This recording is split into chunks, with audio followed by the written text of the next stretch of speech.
وہ ولی اپنے تجربات کو بیان کرتا ہے، جو کچھ اس کی آنکھیں دیکھتی ہیں وہ اس کو بیان کرتا ہے.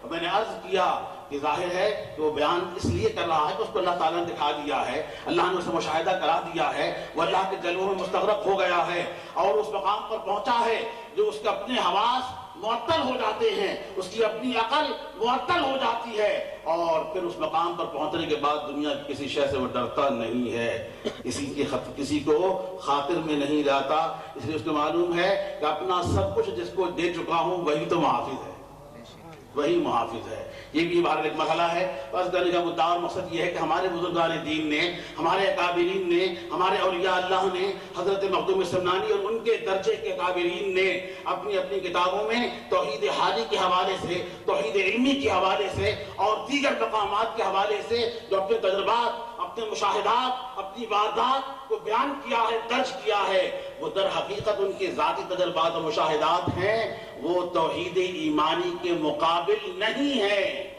وہ قرآن و حدیث سے ثابت ہونے والے توحید کے مقابل نہیں ہیں. اگر کسی کے سمجھ میں نہیں آتی تو اس کا کیا علاج ہے؟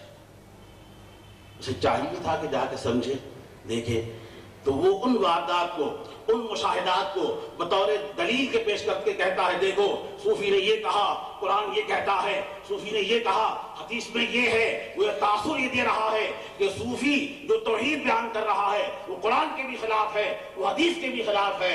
میں یہ عرض کرتا ہوں کہ اسے چاہیے کہ وہ غور کر لے کہ صوفیاء کرام نے، بزرگان دین نے توحید ایمانی سے اوپر اٹھ کر توحید کے جتنے مراتب اور مراحل بیان کیے ہیں، کبھی ایک نظر اس کو دیکھے تو صحیح، اس کی واردات کو پڑھے تو صحیح. مجھے ایک ایسے اللہ کے بندے کا نام بتاؤ، اس کا حوالہ دو کہ جس نے یہ کہا ہو کہ توحید ایمانی سے بندہ بے نیاز ہو جاتا ہے.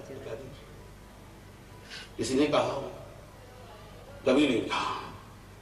تو جو اوپر کے مراتب و مراحل ہیں وہ ان کے تجربات ہیں، وہ ان کے مشاہدات ہیں، جس کو وہ بیان کرتے ہیں. توحید وہی ہے، قل هو اللہ احد. اے میرے پیارے حبیب کہہ دیجئے اللہ وحدہ لا شریک ہے، اللہ تبارک و تعالی بے نیاز ہے، دنیا کی ہر شے نیاز مند ہے. اللہ تبارک و تعالی ہر شے سے بے نیاز ہے. اللہ تبارک و تعالی کسی چیز کا محتاج نہیں ہے.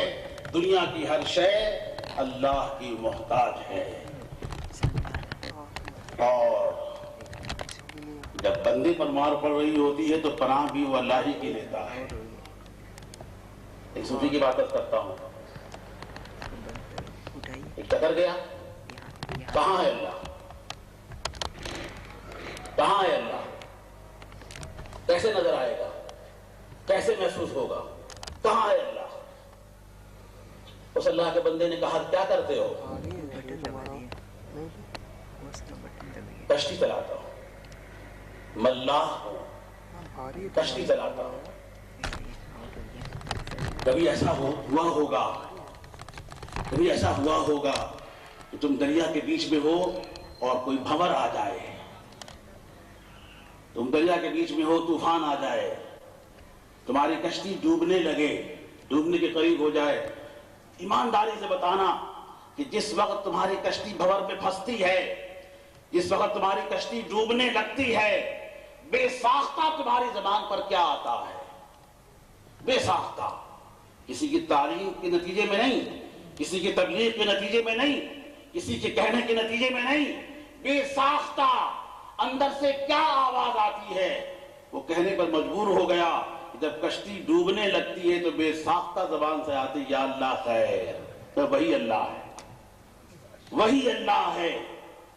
جب تمہاری کشتی ڈوب رہی تھی، ظاہری سہارے ٹوٹ گئے تھے، کوئی بچانے والا نہیں تھا، دور دور تک تم کسی کی مدد نہیں لے سکتے تھے. تمہارے من کے دنیا سے یہ آواز آئی یا اللہ خیر، اے اللہ مدد فرما. جس اللہ کو تم ڈھونڈ رہے ہو وہ اسی کیفیت میں ملے گا.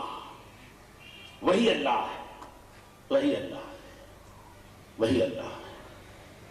اور ایمانداری کی بات یہی ہے کہ جب بندے پہ میں جب بندے پہ مار پڑتی ہے، جب وہ بھاگتا ہے، اللہ کی پناہ ڈھونڈتا ہے، پھر اللہ کو پکارتا ہے اور چونکہ مار پڑ رہی ہوتی ہیں اس لیے کچھ اخلاص سے پکارتا ہے تو اس سے محسوس ہوتا ہے کہ ہاں اللہ کی مدد آ گئی ہے، اللہ ہے، موجود ہے۔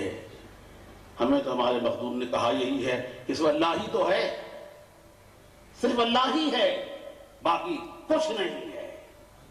اور جو کچھ نظر آتا ہے وہ اسی کے جلوے ہیں جو نظر آتا ہے، جو دیکھتے ہو، جو محسوس کرتے ہو، جو قدرت تم دیکھتے ہو، جو ارادہ تمہارے سامنے آئے، جو سما تم دیکھو، جو بصارت تمہارے سامنے ظاہر ہو، یاد رکھنا اس کے پیچھے جو طاقت ہے وہ اللہ ہے، اللہ ہی ہے، اللہ ہی ہے، اور کوئی نہیں ہے اور کچھ نہیں ہے۔